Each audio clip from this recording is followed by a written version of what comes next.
유구한 역사와 전통에 빛나는 우리 대한민국은 3.1운동으로 건립된 대한민국 임시정부의 법통과 불의에 항거한 4.19 민주이념을 계승하고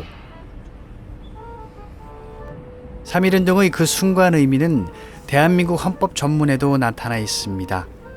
이렇듯 우리에게 있어 3.1운동은 그 어디에도 비할 수 없는 큰 의미를 지니고 있는데요. 안녕하세요. 오사카 특사 콘상입니다. 오늘은 3.1운동에 직접적인 영향을 끼쳤던 또 하나의 중요한 독립운동인 28 독립선언이 있었던 곳, 도쿄 제1본 한국 YMCA 회관을 찾아왔습니다. 이곳 입구 정면에 28 독립선언 기념비가 세워져 있는데요. 사실 밖에서 기념비만 촬영하고 돌아가려고 했으나 혹시나 하는 마음에 안에 있는 자료실 열람도 가능할지 여쭈어 보니 잠겨있던 자료실을 흔쾌히 열어주셨습니다. 코로나 때문에 이러는 것뿐이니 부담 갖지 말라고 하셔서 한결 가벼운 마음으로 볼 수 있었네요. 작은 규모의 자료실이었지만 알차게 잘 준비되어 있었어요. 배경, 흐름, 영향, 인물 등 잘 정리되어 전시되어 있었던 것에 감사한 마음까지도 들었습니다. 일제강점기 때는 대한제국이 정부 역할을 제대로 하기 힘들었던 때였죠. 그래서 일본에서는 이곳이 영사관과 같은 역할도 했다고 하네요. 그리고 유학생들을 위한 일본어 교실과 숙소도 운영하기 시작했는데 그 사업은 100년이 지난 지금까지도 꾸준히 이어오는 사업이라고 합니다. 이렇다 보니 자연스레 제1조선인들과 유학생들의 모임터가 되었고, 특히 당시 유학생들은 외국의 소식도 빠르게 접할 수 있으면서도 마음 편히 모일 수 있었던 이곳을 중심으로 함께 교류하고 공부하고 토론해가며 독립의 의지를 키웠다고 합니다. 그러던 중 1918년 11월에 1차 세계대전이 끝나게 되는데요.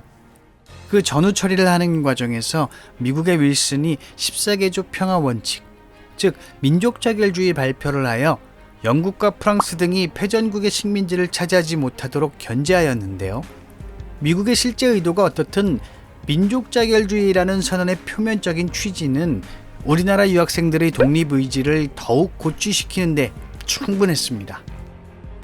결국 뜻을 모아 행동에 나선 학생들은 1919년 2월 8일 적국인 일본 그리고 그 수도 도쿄 한복판에서 독립을 선언하기에 이릅니다. 700여 명이 모인 자리에서 대표 최팔룡이 선언서와 결의문을 낭독, 만장일치로 가결하였고, 이를 바탕으로 일본 의회에 청원서를 제출하려다 일본 경찰의 제지로 실패하게 됩니다. 이 일로 주동자 60여 명이 체포되고 최팔룡 등 9명이 금고형에 처해졌습니다. 이때 김마리아와 차경신 등의 독립운동가에 의해 이 2월 8일에 있었던 독립선언의 자세한 소식과 독립선언문이 본국에 전달되는데요. 결국 이를 기폭제로 하여 국내에서도 여기저기에서 독립의 의지를 담은 선언과 운동이 일어나기 시작했고, 끝내는 3.1운동에 이르게 되는 것입니다. 말 그대로 엘리트들이란 말이야. 이 사람들이 다 유학생들이니까. 그치. 한국의 엘리트들. 비록 지금 이 건물이 100년 전 독립선언문을 낭독했던 바로 그곳이 아니라고 할지라도 그 뜻을 잊지 않고 공부하고 기억해가는 모습 하나하나가 진정 더 큰 의미가 있지 않을까 하셨던 총무님의 말씀이 계속 떠오릅니다. 답사다니는 최종의 의미는 결국 기억하는 데에 있는 것이겠죠. 선조님들의 발자취를 잊지 않고 기억하는 것, 그 기억을 후세에 잘 전달하는 것, 그렇게 기억하는 행위가 곧 역사이고 어쩌면 인간으로서의 마땅한 도리가 아닐까 생각해 봅니다.